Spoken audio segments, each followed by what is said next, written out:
இந்த வீடியோல scalar and vector quantity தான் பார்க்க போறோம். First scalar quantity. A quantity which had only magnitude called scalar quantity. So magnitude மட்டும் இருந்தா அதை நம்ம ஸ்கேலார் குவாண்டிட்டி அப்படின்னு சொல்றோம். எக்ஸாம்பிள் பார்த்தீங்க அப்படின்னா லென்த். ஓகேவா, லென்த் இப்போ மெஷர் பண்றோம். ஸோ அது 10 metre or 50 metre. So magnitude மட்டும்தான் இருக்கு. ஸோ அது வந்து ஸ்கேலார் குவாண்டிட்டி. அடுத்து vector quantity. A quantity which have both magnitude and direction is called vector quantity. Magnitude இருக்கு, டைரக்ஷனும் இருக்கு அப்படின்னா அதை நம்ம வெக்டார் குவாண்டிட்டி அப்படின்னு சொல்றோம். எக்ஸாம்பிள் பார்த்தீங்கன்னா ஃபோர்ஸ். இப்போ ஒரு டேபிள் இருக்கு அப்படின்னு வச்சுக்குவோம். அந்த டேபிள் நான் தள்ளணும். ஓகேவா, நான் ஒரு அமௌண்ட் ஆஃப் ஃபோர்ஸ் தரணும்.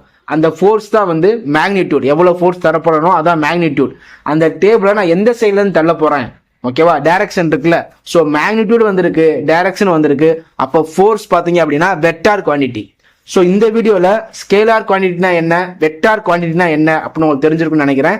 ஸோ வீடியோ பிடிச்சிருந்தா லைக் பண்ணுங்க, ஷேர் பண்ணுங்க, சப்ஸ்கிரைப் பண்ணுங்க. தேங்க்யூ ஃபார் வாட்சிங்.